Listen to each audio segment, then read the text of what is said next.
Hello दोस्तों, सभी मेरे प्यारे भाई बहन राम राम, जय हिंद, जय भारत। दोस्तों भाई आज बात करेंगे दोस्तों भाई 8वां वेतन आयोग के बारे में। दोस्तों भाई 8वां वेतन आयोग घोषित 1 जनवरी 2026 से केंद्र में लागू होगा नया वेतनमान, सिफारिशों इसी साल मिलने की संभावना। दोस्तों भाई सरकारी सैलरी 38%, पेंशन 34% बढ़ेगी। दोस्तों भाई क्या कुछ न्यूज़ है दोस्तों भाई, पूरी देख लो भाई, ठीक है।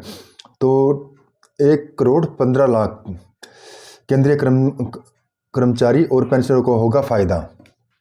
देख लो भाई, केंद्र सरकार ने आम बजट से पहले, यहाँ पे भाई केंद्र सरकार ने आम बजट से पहले गुरुवार को सरकारी कर्मचारियों के हक में बड़ा फैसला लिया। प्रधानमंत्री नरेंद्र मोदी की अध्यक्षता में हुई कैबिनेट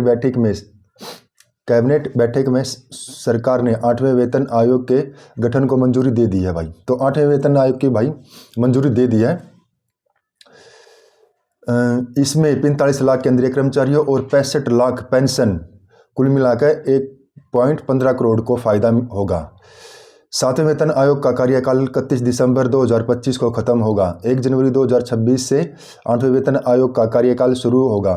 कैबिनेट के फैसलों की जानकारी देते हुए सूचना और प्रसारण मंत्री अश्विनी से साफ नहीं दिख रहा भाई, थोड़ा वैष्णव हो गया भाई, ने बताया कि सुनिश्चित करेंगे कि 7वें वेतन आयोग का कार्यकाल पूरा होने से पहले नए वेतन आयोग की सिफारिशें मिल जाएं। आज़ादी के बाद 1947 के बाद 7 वेतन आयोग गठित किए गए हैं। अधिकतर राज्य सरकारें भी इसी का पालन करती हैं। ऐसे में 29 राज्यों के करीब 1.40 करोड़ कर्मचारियों, पेंशनरों की संख्या शामिल नहीं को भी इसका फायदा मिलेगा। पिछले आयोग से सरकार पर वेतन पेंशन से 1 लाख करोड़ रुपए का बोझ आया था। नए वेतन आयोग के जरिए अर्थव्यवस्था में 2 लाख करोड़ रुपए आने का अनुमान है। राजस्थान में 2017 में 7वां वेतन आयोग लागू हो गया भाई, और पंजाब में अब तक लागू नहीं हुआ दोस्तों भाई। और ये भाई न्यूनतम वेतन 18,000 रुपये से बढ़ाकर 46,000 और ग्रेजुएटी में करीब 2.5 गुना तक बढ़ाई जाएगी। उच्चतम वेतन भाई कितनी वृद्धि संभव। 7वें वेतन आयोग उच्चतम ग्रेड वाले सेक्रेटरी लेवल के, इन्हें तो छोड़ो भाई, तो भाई बड़ी पोस्ट वाले होगी, इसी ग्रेजुएट इन्हें छोड़ो। पेंशन की राशि में कैसे बढ़ोतरी होगी, मैं लिख दिया भाई। पेंशन 14%, 7वें वेतन में 23.66% तक बढ़ाई थी। इसी फार्मूले के आधार पर इस पेंशन न्यूनतम 34% तक बढ़ेगी। उदाहरण से समझिए, एक रिटायर आयकर अधिकारी है, उनकी अंतिम बेसिक सैलरी 80,000 रुपये थी। इस पर उन्हें प्रति माह 40,000 रुपये पेंशन मिल रही है। अंतिम बेसिक 80,000 रुपये पर 34% की बढ़ोतरी यानी 27,200 रुपये बढ़ जाएंगे। यानी अब बेसिक पेंशन बढ़कर 40,000 से 27,200 रुपये यानी 67,200 रुपये हो जाएगी। एक चीफ कमिश्नर पद के रिटायर अधिकारी, चलो भी अपने नहीं भाई, न्यूनतम इस फैसले से ये हो गया भाई, न्यूनतम वेतन बढ़ने का गणित क्या है, ये देखो भाई, ये अपने काम की चीज़ भाई। 7वें वेतन आयोग में क्या है, किसी का न्यूनतम वेतन 18,000 है तो महंगाई भत्ता 53% है।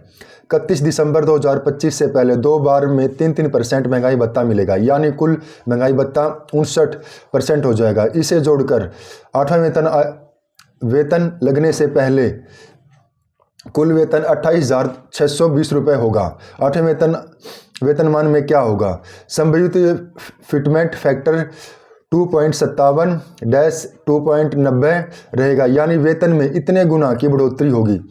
2.57 से गणना करें तो न्यूनतम वेतन 18,000 से बढ़कर 46,260 रुपये हो जाएगा। तो भाई जिसकी भाई न्यूनतम भाई बेसिक सैलरी 18,000 रुपये है, तो उसकी सैलरी कितनी हो जाएगी, बढ़ के 46,260 रुपये हो जाएगी दोस्तों भाई। यानी न्यूनतम वेतन 46,200 ये हो गया, बढ़ेगी, यानी 38.13% की वृद्धि होगी। ग्रेजुएटी कितने लाख में मिलेगी भाई, ग्रेजुएटी 4,89,000 रुपये से बढ़कर 12,56,000 होगी। अगर मूल वेतन 18,000 रुपये वह महंगाई भत्ता 10,620 है, तो इसको जोड़कर 28,260 रुपये, इसमें 26 का भाग देंगे, इसमें दैनिक वेतन निकल के आएगा 1,087 रुपये। इसमें 15 का गुणा करने पर आधे माह का वेतन होगा 16,305 रुपये।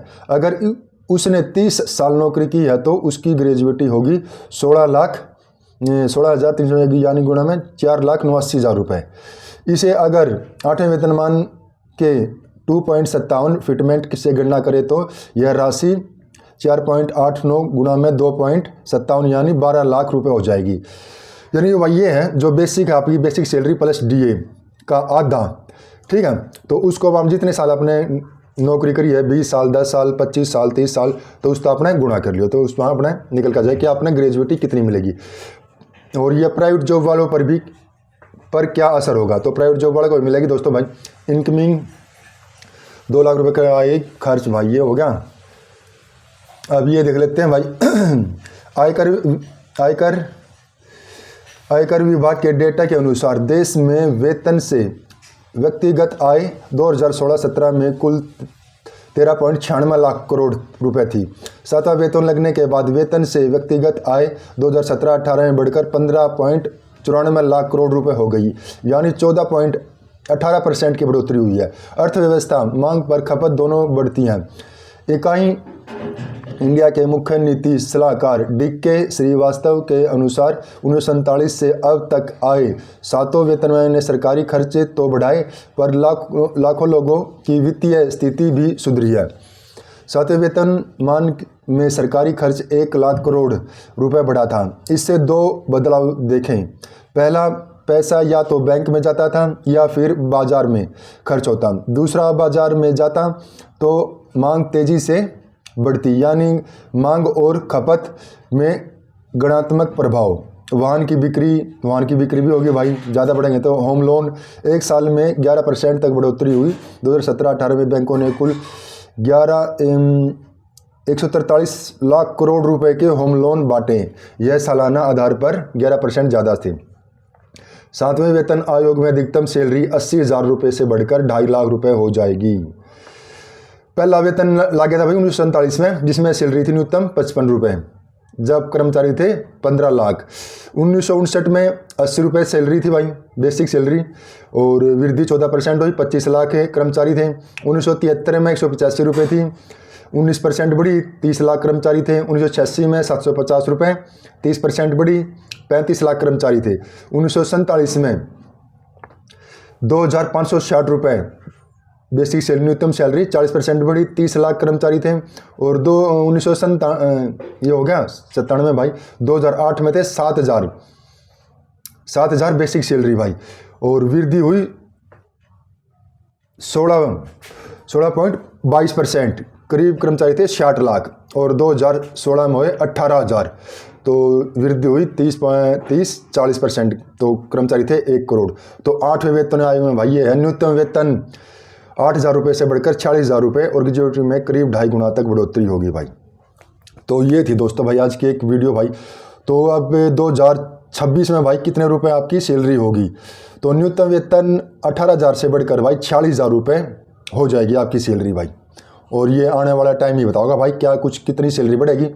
तो इसके हिसाब से तो भाई यही है भाई, जो 2008 में थी भाई 7,000 रुपये सैलरी दोस्तों भाई, और 2016 में 18,000, तो देख लो कितने रुपए बढ़ी थी। तो अब 10 साल के बाद भाई कितने रुपए बढ़ सकती है भाई आप भाई बहनों की सैलरी दोस्तों, सभी की बढ़ेगी भाई। केंद्रीय कर्मचारी, राज्य कर्मचारी भाई, केंद्र में लागू जिस दिन से हो जाएगा भाई उसी दिन अपने राज्य सरकार में 1-2 महीना या जितने भी अपने लागू होगा। केंद्र में हो गया तो लागू भाई, राज्य सरकार में तो ऑटोमेटिक हो जाता है भाई। पहले केंद्र में होता लागू, उसके बाद राज्य सरकार में हो जाता है भाई। ठीक है प्यारे मित्रों, तो यही थी आज एक छोटी सी वीडियो भाई। मैं चलो भाइयों को बता दें भाई, तो न्यूनतम भाई आपका जो वेतन है 18,000 से बढ़कर 40,000 रुपये हो जाएगा प्यारे मित्रों। तो इसके साथ ही सभी मेरे प्यारे भाई बहन राम राम, जय हिंद, जय भारत।